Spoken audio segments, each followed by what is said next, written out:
If you're interested in the Roxon Flex, you're definitely going to want to watch this video.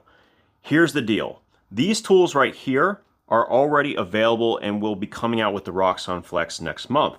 These, on the other hand, are prototypes, and your input in this video and in the comment section is going to be read by Roxon itself.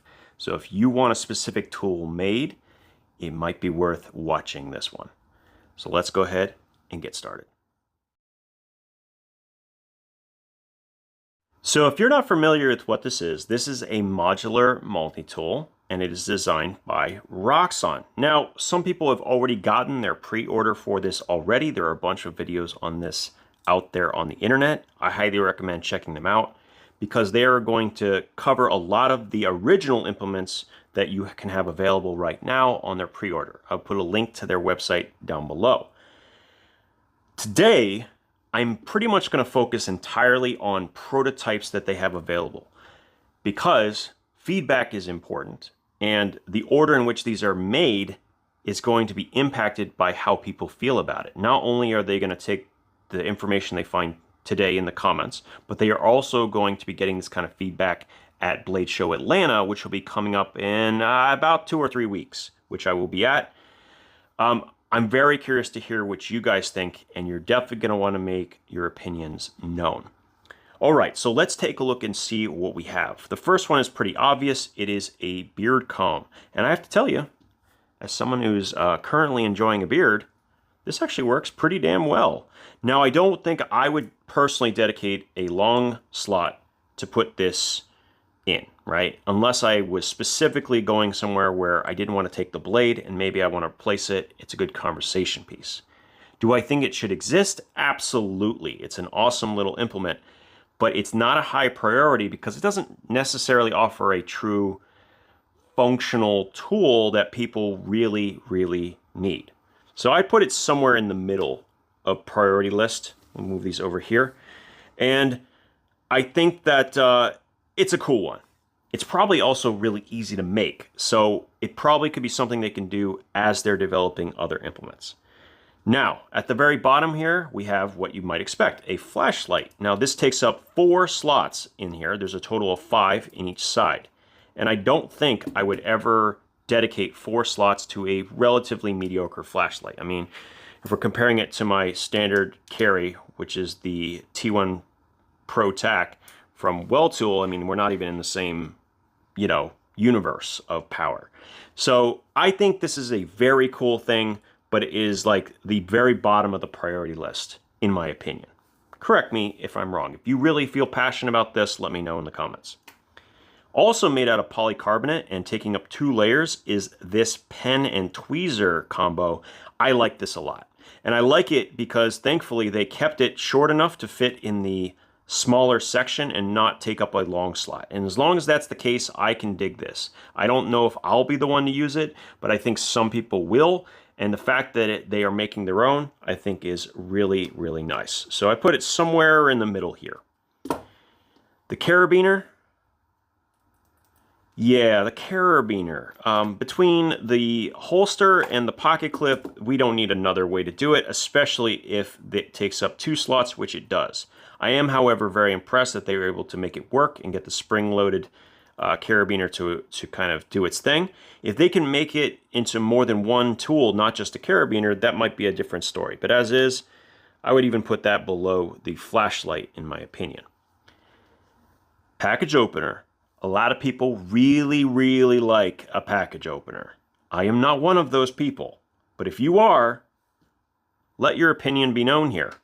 I think that it can be good if you feel uncomfortable opening those clamshell packaging with a standard knife. I don't, but feel free to make your thoughts known. Okay, divot tool. One thing I do like about this is with that little hole, I can put it on a keychain and then I have my little divot tool for, playing golf. But once again, at that size and by itself, you may as well just get one of those coin divot tools, right? Cool, yes. Practical, probably not.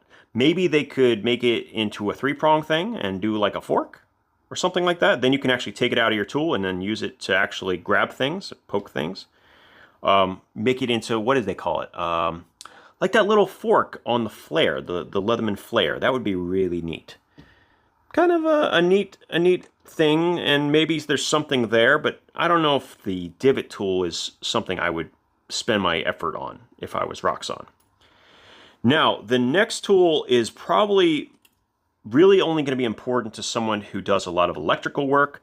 So this is a hook where you might be able to reach into a small space, grab some wiring, and actually pulling it out. So there's a group of techs out there that I think would really be interested in this, and maybe certain electricians. Maybe there are other applications as well that I'm missing. But the hook, I don't know. I go back and forth. It seems like something you could use the pliers to make any coat hanger or hardwire into. So I'm not sure that this makes sense, but you let me know. For me, I'm putting it somewhere right here in priority list. All right. Now, the next 4 are all firearm related. So bonus points if you can identify the functions for all of these implements, because I actually struggled. I actually had to ask my community what all of these things do, and they are pretty specific to certain platforms. That is not a bad thing. And being open source, this is a pretty cool platform to be able to utilize. So you can go from range bag to outdoors to daily EDC. And I think the fact that you can keep these with whatever bag you're using to maintain those platforms is really, really interesting. So we have this one here. Just going to show you real quick. And then this one is interesting because it looks like it has like some sort of drilling apparatus here at the very top. Like it looks like you put it in there and you twist. Maybe you guys can help me with that. I'm not 100% sure what that's all about. And the punch. So the punch on here I don't think is particularly practical. And I'll actually put these up here. I think they're definitely going to be a higher priority. I don't think this particular punch is practical because it's wider than the actual width of the tool, meaning it's going to cause some crowding. And the real practical punch would be one that has a threaded section that attaches to a standard punch and can also attach to cleaning rods. So that would probably take at least 2 slots. It would have a male section for threading and a female section on the side, so you can use it as a you can use your multi-tool as a handle for cleaning the barrel. That's what I would do personally. And there's other things that you can screw onto and into relating to it. So it has multi-functionality, and I think for the same people who were interested in these maintenance tools here, I think it makes a ton of sense. So I put it up here, but not in this current form. That's my opinion. In its current form, first of all, it has to be the same width as the tool itself, so it doesn't impact things. And yeah, I think this, I mean, to be fair, a pokey bit is very, very useful. But basically, the only thing I really think they need to do here is just slim it out. It will be okay. As is, I would put it below these implements, but certainly worth it. Oh, something kind of snuck off the camera. I guess we'll talk about it next. It's a T-shank holder. It's crappy. I'm just kidding. I'm just kidding. No. This is the most important thing that they have introduced here that must be made immediately. This is top priority, not even close. And that is because this is a T-shank holder, which will allow you to use standard, okay, I can't figure out how to do this damn thing. You can use standard T-shanks, but you can also, where is it? Over here. Here it is. You can also use the Leatherman Surge Kit. That includes the diamond file and the standard saw blade. So yes, these actually fit, and they fit very, very nicely, believe it or not. So that's pretty cool.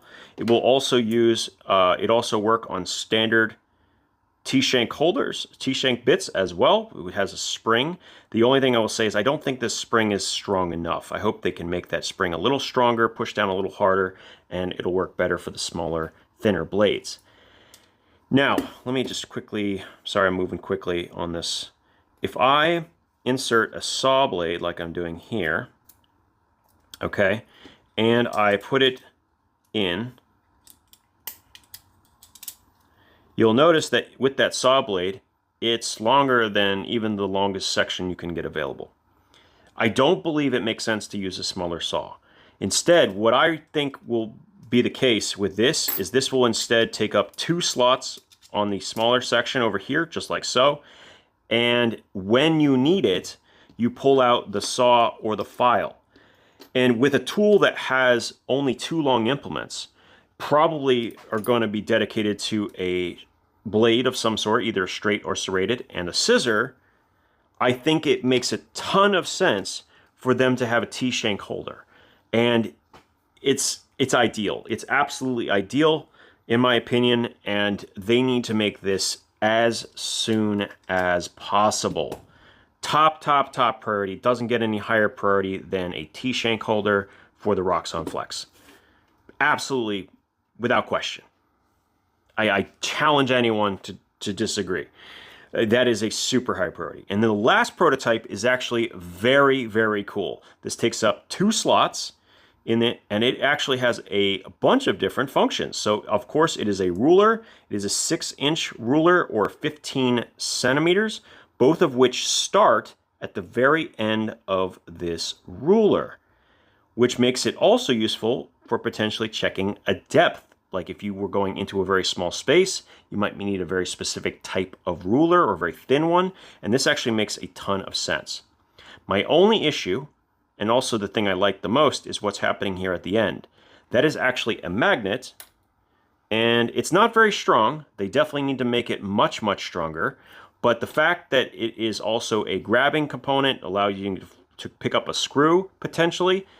That's a huge, huge thing. I really like that. That is a great function that I would absolutely utilize, and it has saved the day more than once for me to have one of those little magnetic grabber thingies. This is a fantastic tool, and I would put this just under the T-shank holder as a priority personally, but excellent, excellent. There's a lot of potential with the Roxon Flex. There is also, of course, other companies like Goat Tool that are doing these modular tools as well. Huge potential there. This is what's getting people excited right now in the multi-tool space, and for good reason. This is the stuff that the major companies need to get in on as soon as possible, or they're going to be left behind. And as you can see, sky's the limit, man. You can do almost anything with a modular platform, and being open source, well, I mean, that just added to the possibilities as well. If we're talking about potential ads, I want to recommend one more. A while back, SOG used to make this really cool insert for their tools, and it was a wire stripper that worked pretty decent. It wasn't great, but it could have certainly been something that they could have incorporated in more multi-tools. And of course, it goes with maybe the hook here as an option, but could easily fit in a single layer. It basically is a half layer, and in fact, this probably could be modified to fit in the Flex, maybe, I don't know. But definitely, I hope that they will consider using this as well. I think a lot of people who do electrical work regularly would appreciate it. And it's just yet another thing that could be added. I mean, the sky is the limit here. There's just so much coming out that is exciting. I hope that they will take what I've said here, and they will also read the comments below. There are a lot of passionate people about this type of tool, and I think that, well, all those opinions need to be at least heard. As always, thank you guys so much for your time, your effort, and we'll talk again soon.